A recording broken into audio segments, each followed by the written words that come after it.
Hi, it's Andrea from AC Health Solutions.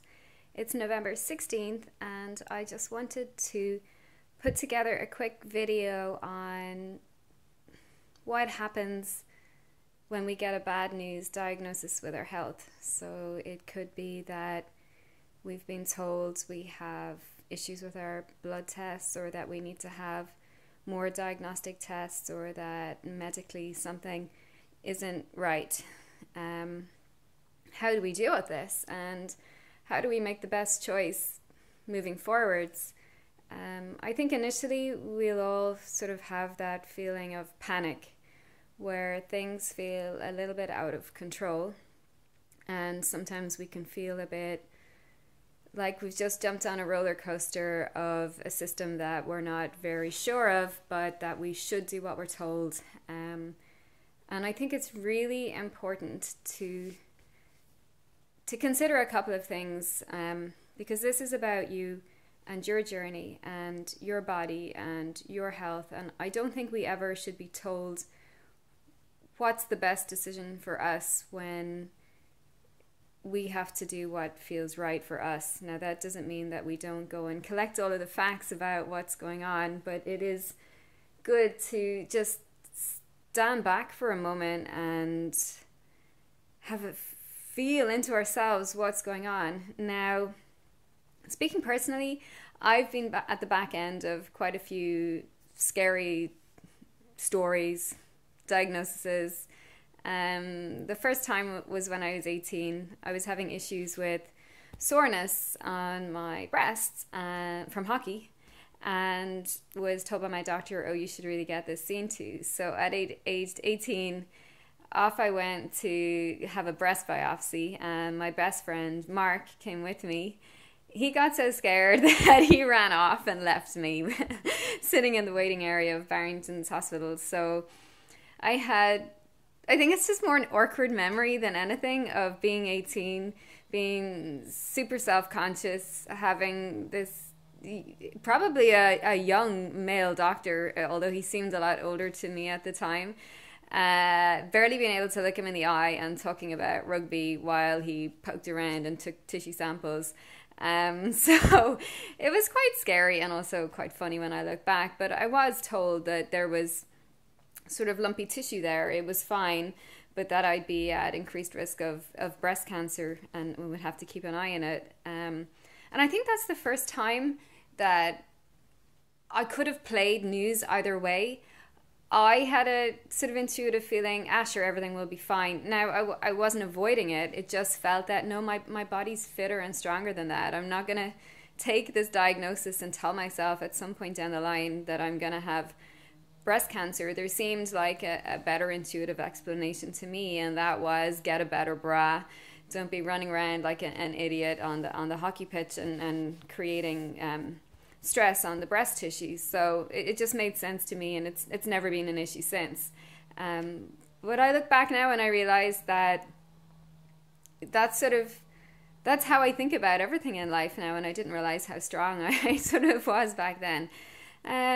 Roll on, and I've had various times I've been told, actually when I was going through a lot of stress, I was getting heart palpitations, which will happen with stress, but the doctors will always err on the side of caution. So I had to do an ECG, and they told me that I had an enlarged left ventricle and that it would be better to not do exercise anymore.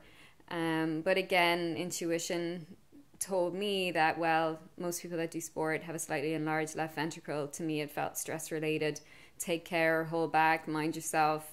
And again, it's never been an issue since. I'm fitter and healthier than ever now. I don't ever avoid getting things checked out, but really do either get second opinions. Now, I'm medically trained, so I have researched and know enough to apply the science better to my situation. But I would say don't avoid things that might scare you. So I didn't. I got the diagnosis. There's a logical explanation for it, and everything's been fine since. Another time was when I was going through what really would be known as chronic fatigue, which is an area of expertise that I work in. So it's quite ironic that I had to go through it. In the medical field, that is considered an incurable diagnosis. In fact, if I was to go and get income payment protection insurance, they deny me on the fact that I had a low white blood cell count at one time and a diagnosis of chronic fatigue. But if you enter my world and the realm of functional medicine and holistic healing, we know that chronic fatigue, and some better medical experts also will agree, it's not an incurable condition. It's a syndrome or a cluster of a lot of things going on, which is why it's so hard to study, because we can't cluster everyone into one group. But again, completely curable and treatable, and I had to take it into my own hands to solve the issues for myself. But yes, again, mind over matter, figure things through, do the right thing, get yourself better.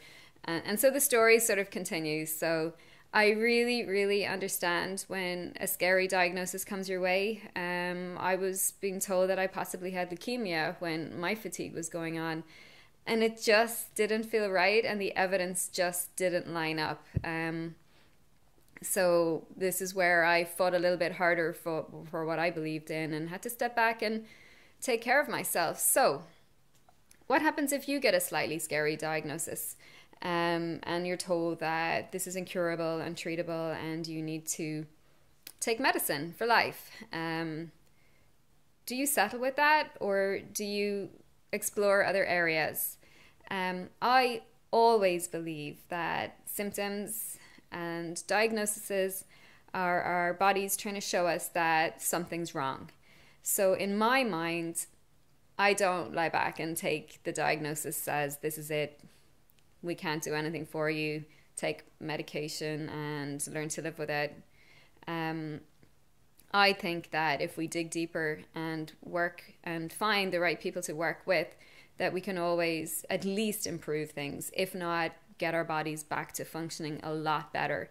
So at this crossroads, I think it's important to take a quiet time and ask yourself, what do I do now?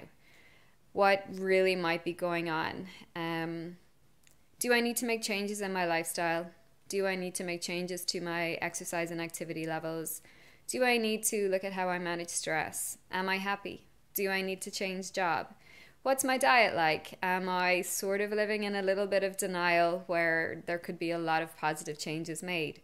Has there been research done on various specifics within diet that may help my condition? For example, if inflammation is going on in the background of, say, heart disease or fatigue or autoimmune conditions, blood sugar imbalance regulations, actually inflammation can probably be linked to everything, but has there been a specific diet shown to help with this? And in the case of inflammation and a lot of other conditions, yes, there's a huge amount of research being done.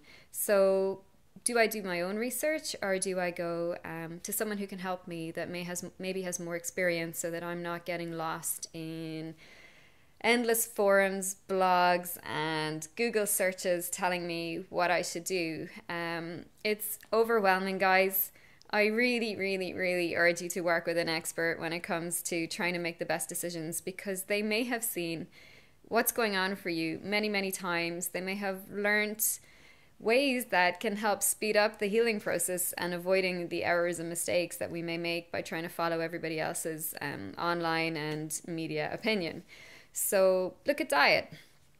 Then we need to look at if there's a genetic element, or if there's various environmental triggers, or if there's kind of other underlying factors that may be contributing to the condition. So for example, autoimmune conditions and the gut, mood disorders and depression, it has a link with the gut. In fact, I could probably say everything has a link to the gut, and it does. But there can be lots of other things, like liver function and cholesterol, for example, that are perhaps worth exploring. And for this, I would suggest an expert with a science background or medical background that has then gone on to do study integrative or functional medicine, so that they can tie in both worlds between the medical approach and what we would call the holistic or alternative or supportive approach. To be honest, it should all just be called medicine or healing or health prevention and treatment and management, but we seem to have got ourselves into all sorts of factions where we're fighting against one another. But really, we want someone who can take an open view on all approaches and work with you, me, whoever, on what feels right. We all resonate in different ways with different approaches, and it's about finding what's best for you, which is great. There's loads of options out there, but do make sure you're working with someone who has an adequate understanding of the science background, and who will start with a more balanced approach rather than a crazy extreme, because so much can be achieved in dealing with the basics. So yeah, so what I'm saying is take a blend of the medical route and the alternative route, or whichever way resonates best with you, and then give it a chance. It's a relationship when someone like me, who's trained in functional medicine, works with a patient. It's like peeling back an onion when we're trying to cure or treat a condition.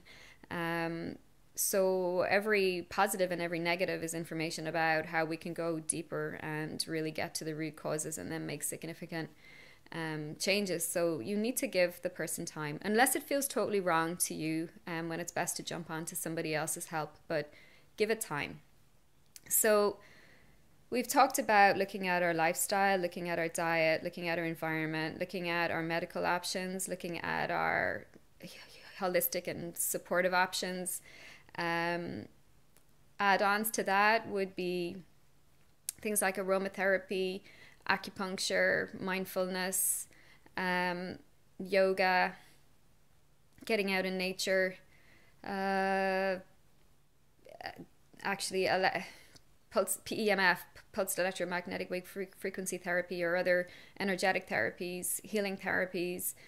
These are all wonderful to add in on your journey. And again, follow what feels right for you and what resonates for you. This is the beauty of us having so many options. There's going to be one that works for you and one that works for another person. So everyone around you that loves you and cares about you is going to offer advice. So take their advice, but don't necessarily feel you have to do all of their advice. But explore and find what works for you. The one last thing that I'd ask you to have a think about is the relationship between our health, the symptoms in our body, and our emotions, or the emotions of the most recent and even distant past. Although I've come very much the science route, between a start in pharmacy where I thought drugs would save the world, and then exploring nutrition where I thought diet would heal the world, I've come to learn that the emotions link massively to health. And if we don't fully explore how we hold things in our bodies, what we've been through, our beliefs and perceptions about health, and our beliefs and perceptions about ourselves, and our beliefs and perceptions about illness, it's really important to explore all of these. In my mind, there's no doubt that there's a link between our emotions and the symptoms that we go through. And that's been a bitter pill for me to swallow, because there's been many times when I've had to stand back and go, okay, what's really going on? Why am I feeling this way? Why is this going on in my body? Why am I sick? Why have I got a head cold? Why have I got an injury? And generally, there's something emotional linked to it that I must address. And I've got very good at this, and I share the tips and techniques that I use with my clients. And that said, I feel that you are capable of honoring what the story is if you spend time alone with it. And don't be afraid to go there, because the fast track to healing, in my mind, is dealing with both the physical, from a science and a holistic point of view, and dealing with the emotional and spiritual. And if you commit to getting yourself to a place of wellness, it will happen, I believe, or at least very close to, as best we can. So you got to sort of feel your way into, yeah, I know I can be better. I can see myself feeling energetic, happy, having health again. You really have to place that goal in front of you and then fill it in with the steps to get you there.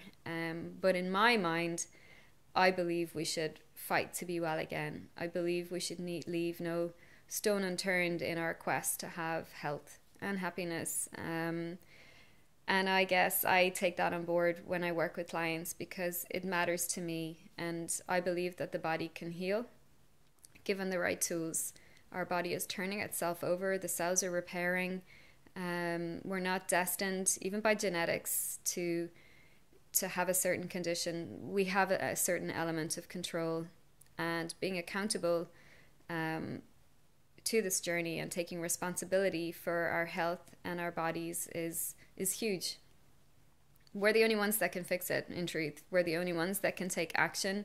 We're the only ones that can follow what our intuition says about the healing path. In truth, we're the only ones that really know whether something's really right or very serious. And that's why sometimes we'll have feelings that disagree with what experts may say to us, because we intuitively know there's another reason, there's another explanation. And I think it's really important to honor that, really important. And I urge my clients to let me know when they disagree with me, because I might have got something wrong. You know, I'm still trying to put myself in your shoes and in your body, so to speak, with figuring out why health isn't optimal, and then figure the ways, the fastest ways and the most significant ways to get you back there. So I want you to take a bit of hope from this, that when you get bad news and you're told that there's something not right, that usually there's many reasons, and the more of those that we can uncover, the more we can solve them and then move forward. And I think that a medical diagnosis is wonderful because it gives us a reason for why we're feeling a certain way, but I don't think that it's necessarily something that we have to live with forever. For many of us, we may be lucky enough to pay attention when the body's screaming out and then take action and make change. So just know I'm here and I want to help, and I spend all of my time trying to figure out why we get sick and the best way to heal it, between the emotions and the science of it all, using diet, etc., etc. So send me a message if I can help, and hold strong if you're going through a rough time right now. Just know that all the hard work that you put in, it will pay off. Become your own best friend. Love you lots.